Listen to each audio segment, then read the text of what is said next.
Aloha everyone, this is Arado and we're here to talk about the current banner we have in Global. It's related to the Saga collaboration we have in the game. We have Rocbouquet, Macha, and Matriarch, and then we also have Polka, Liz, and Joe. First off, I want to give a quick shout out to Fuluyano-san for the awesome Chef Polka artwork we have on display. When you have the chance, please visit Fuluyano-san's page. He does a lot of Saga-related artwork, mainly coming from JP. Whenever there's a new JP content that Fuluyano-san would try to create an artwork out of it. Alright, and with that, let's start off the banner rundown with Rocbouquet. So Rocbouquet, I feel, and along with Matriarch, in ranking all these 6 characters, Rocbouquet and Matriarch has that higher ground compared to, say, Macha and Joe. I think Liz also is included in those upper ground with Polka not having that much utility, but we'll go through all of those later. So Rocbouquet, I already recommended in my future unit recommendation, mainly because of her utility of being able to do debuff all attribute with skill number 2 and not having to rely on chance to inflict that debuff. And then with Global, changing that skill number 2 having attack down is just awesome. And if you've listened to my future unit video, I have always said that any character with attack down, moral down, guard up, and defense boost is always welcome, because there would be a point in the game, and that's where JP is at right now, where your party would be overwhelmed with damage that you need to have a combination of proper debuff and proper defenses with you. So having those capabilities is always welcome. And then they also changed Rocbouquet's skill number 3, being able to cleanse enemy intelligence, which is huge, I would say. The reason why Anya is very high value as a character is mainly because of her buff cleansing. And with Rocbouquet, even though it's just at a limited application, she's able to do that with intelligence, both cleansing the intelligence buff and then doing an intelligence debuff. So it's different than Dark Wash Plus, where it just does the buff cleanse, and then for Anya having the buff cleanse and attack down. So different application, but you know, Rocbouquet being a single character, being able to do that is something notable. Other than that, I think for Inherit, she works really well with the global exclusive style, because if you can either go Psycho Boom, in which, based on my testing, if the enemy is weak against Dark Element, she would be able to gain 6 BP out of Psycho Boom, because Psycho Boom is considered as 2 different skill, Psycho Noise and Euthanize. So with every skill, she gains 2 BP for using Dark Element and then 1 BP for hitting the enemy weakness. So in total, she gains 6 BP. So this is taking note that this is different than, say, the multi-hit random attack like Double Crush, for example. Double Crush is a single skill that does 2 hits. Psycho Boom is 2 different skill that does 1 hit each. So just one thing to consider. And also, even though, you know, Rocbouquet doesn't have Double Crush, the other thing, if you don't want to go Psycho Boom route, is again from global exclusive style, either Blooming Fireworks. You know, the plus version gives the party either +1 or +2 individually, or Thunder Crush. Thunder Crash is 0 BP and it's a thunder and shadow element, so it complements really well this Rocbouquet style. And then in terms of ability, any character with intrinsic ability is always welcome. That's like one of the standards now in JP, and has been like one of the useful ability that I have been utilizing a lot as well. Because if you gear your character properly, then they would be able to take advantage of that extra mitigation on resist, and then or being able to dodge at 37% chance those incoming enemy attack. So taking note that you have to gear at least 35 resistance or more for your character with intrinsic to be able to benefit in those two capability. And that's why it becomes hard, especially later on where you have to cover like four different elements, for example, for defenses, that it becomes a little hard to manage that, especially if you have multiple characters in the party that's trying to benefit intrinsic dodging and or mitigation. So yeah, that's one thing to consider. But Rocbouquet, I feel, has like really good utility, and I would recommend it to a lot of people. Next up is Matriarch. So Matriarch, one of my comments in the Reddit post I did for the future unit recommendation is somebody asked about my opinion about Matriarch, and I told them, well, JP has this Matriarch being very squishy, and that, you know, Paean of Tranquility is a little hard to take advantage of because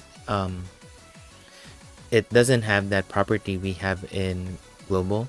So even though I personally pulled for this in JP, that I still fall back on Valentine Matriarch or Matriarch 4 to be able to do hard content. And so I think Global listened to us, or probably already knows the issue from JP and changed it. That they gave Matriarch the intrinsic spear. Again, same reasoning as Rocbouquet, that if you gear properly, then she would become really tanky and be able to dodge. Not to the same extent as an actual tank, but, you know, be able to sustain herself from damage rather than taking 1 or 2 damage and then just dying out of it. And then having skill number 1 with the fast attribute kinda is a really good buff. Like I said, it's hard to it's hard to fully optimize skill number 1 in JP because it doesn't have the fast attribute. So you might be getting enemy attacks before the defense boost would come in, and it's only for 1 turn, so practically almost no benefit from it. And now in Global, it has a fast attribute, so you would be able to benefit from it. For Inherit, I would highly recommend Paean of Heartthrob, because Paean of Heartthrob in Global also has extra defense boost for the party. So you can do debuff, and then you can also do a 4-turn small defense boost. And then the following turn, you have Matriarch spam Paean of Tranquility. The issue I would have to note on that is you need to have extra BP battery with you, like Itoken-san, Minstrel, or Rouge rather, not Rogue, because she would only be recovering 2 BP per turn as she uses Paean of Tranquility, and you need to get back to 12 BP after 4 turns so that you can recast the defense boost and or, you know, inflict debuff again. So that's one thing to consider, or, you know, try to manage your BP properly, because in a way she gains 5 BP if she does a normal attack. So that's still pretty good. Like Valentine Matriarch, this style is more inclined with hard content versus Matriarch 4 being at a balance. She can be utilized in farming, AoE mainly, and also for hard content because she was given high protect tension in Global. So that's one thing to consider for Matriarch if you're lacking a hard content character. And lastly, we have Macha for the first banner. So Macha has the buff where for her skill number 3, she has the Sundered debuff to the enemy. And as we know, Sundered is giving defense down to the enemy as you do hits to the enemy. So I had to highlight that it's hit rather than a skill. So for example, you have characters like Silver doing lightning slash, or with Liam doing 6 shots. Each hit would be able to do defense down to the enemy. So that's huge, especially if you want to burst for that turn. Not so much about pushing HP threshold or anything, but rather just dealing really good damage. So having Sundered is a good utility to have.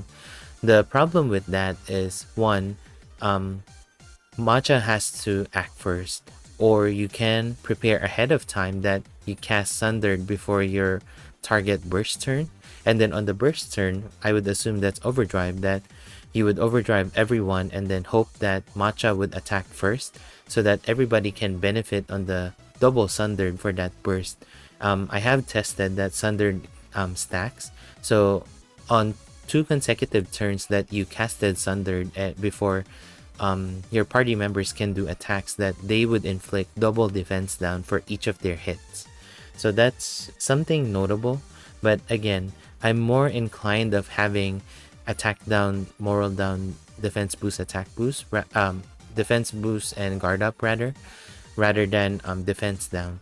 But you know, having that utility with you is a good thing, I would say, especially knowing that Macha has a future style, but that future style is more busy in doing buff cleansing and debuff cleansing, debuffing the enemy. So it's buff cleanse and debuff at the same time. You can gamble with the RNG in the game where you can cast the Saga magical train and then hope that Macha would go in countdown for elemental comet the following turn. But you have to be consistent with RNG that you pray that she would keep on going countdown for her to be able to fulfill her duty as buff cleanser and debuffer. Because, you know, if that's her primary role, then it's a little hard to rely on RNG, especially if you lock your primary capability behind an RNG. But if you ended up getting this Macha, I think the main inherit to consider would be Divine Tree or Sacred Tree. I forgot the name. The problem with that is you rely on skill number 1 for BP battery, which is a 25% chance to gain BP plus 4. So that's pretty low in my opinion. But you know, if you're lucky, you get BP plus 4 consecutively, you can cast Divine Tree all you want, and that would be really helpful to the party. Alternatively, you can go back to the Lunar New Year style and just inherit the Saga magical train, and then you would be able to get a guaranteed BP plus 1 with skill number 1, and then use either Divine Tree or Saga magical train depending on what you need for the party. Overall, Macha is good, but not as good as Rocbouquet and Matriarch in terms of utility.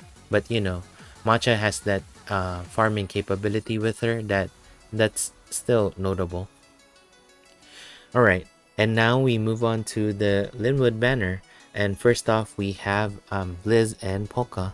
I'm wanting to combine them because they're kind of both do the same thing, just a little different. Polka giving attack boost and then Liz giving defense boost.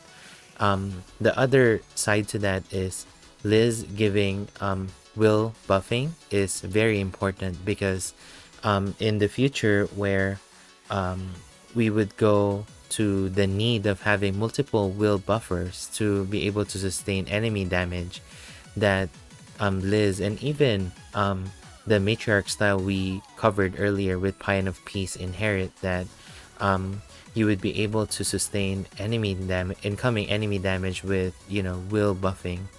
The only downside is Liz doesn't have much utility in terms of as a passive.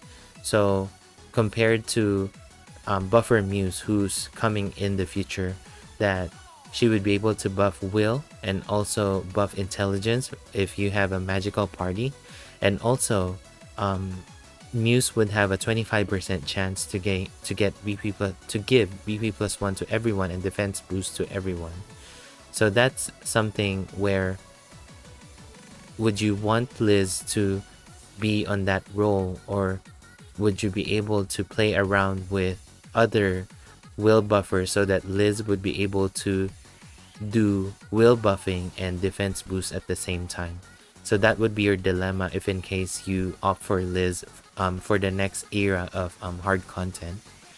And then for Polka, as you know, Steelblade Phoenix is the way to go for inherit. You can do Steel Blade Phoenix, and at the same time get some extra BP for doing hits or doing counter. So he would be able to do Steel Blade Phoenix way more than Polka Robin can do. And also their overdrive, Liz and Polka, gives them an extra layer of counter. So when they get a direct attack, they would be able to counter with Frozen Ward and or Flame Ward, and then their respective skill number 3. So Polka would give extra attack boost, and then Liz would give extra defense boost. The problem with that is the way enemies are programmed right now is a little weird, where you are forced to attack first, and so the problem lies where after overdrive, for Liz and Polka, they are unable to give extra defense boost and attack boost to the party before they can perform their action, you know. So the scenario would be they would go overdrive, for example, just Polka and Liz, and then your party would be attacking next, who's not on overdrive, and then the enemy would attack. So it's already past your turn where you execute your attack, that they wouldn't be able to benefit from Polka's attack boost. However, they can benefit from Liz's defense boost, so that's why Liz kind of has an edge with that extra overdrive counter, that counter stance that overdrive attack gives. Because, you know, enemy would usually fire their deadly attack as their last attack for that turn, and so you might have a higher chance of surviving with Liz giving extra defense boost, given that, you know, Liz was attacked, was hit with a direct attack and be able to buff the party along the way. For Polka's attack boost, I would say counter units, current ones and in the future, would be able to benefit from that, but not to the same extent as, you know, as what Liz can give to the party. The enemy would have to do an AoE attack for both Polka and that counter character to be able to benefit from that extra attack boost. So that would be something you would have to consider if you wanted to take advantage of their extra counter after overdrive.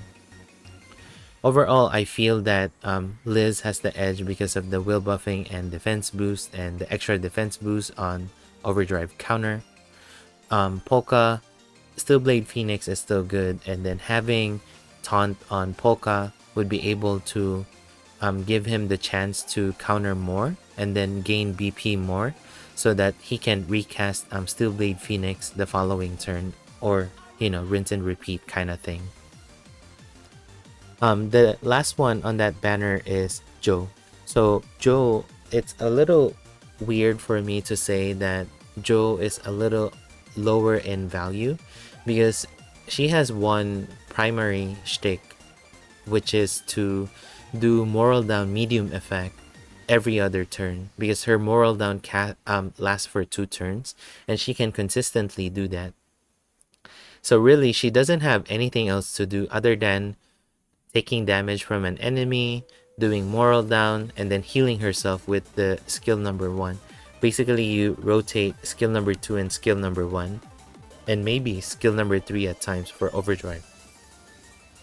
So nothing much to say for Joe, but talking about how this Joe would influence the next one is a big deal, because the next Joe, the way she works is she gives a passive buff to everyone, where anybody other than that character gets so if Joe gets attacked, for example, Joe doesn't benefit from it, but other party members would get an extra attack and defense boost to them.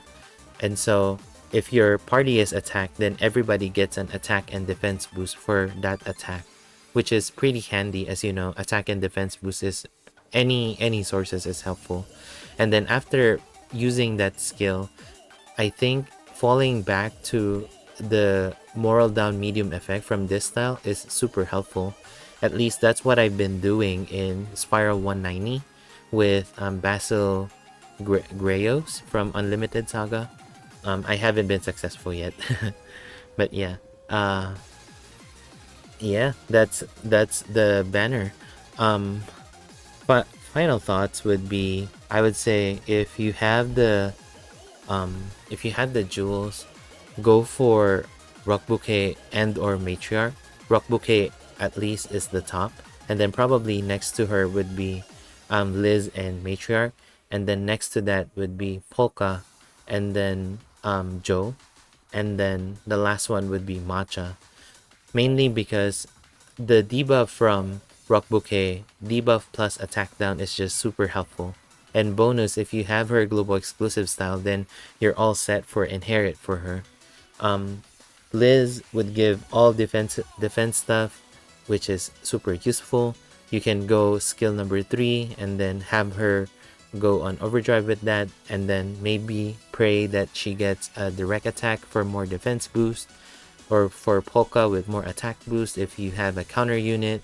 And then Joe, just keep on doing what she does best, which is moral down medium effect, and probably would have more benefit later on with the 4.5 year style recently.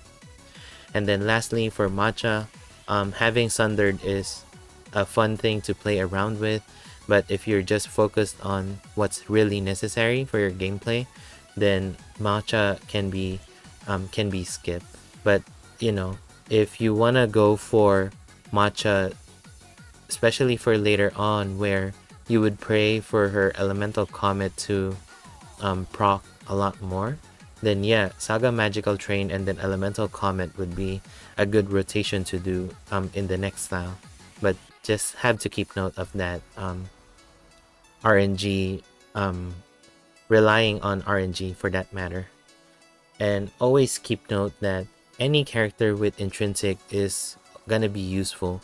You can always take advantage of their dodge and or their mitigation, especially their mitigation. Again, the future means that enemy would be overwhelming you with damage.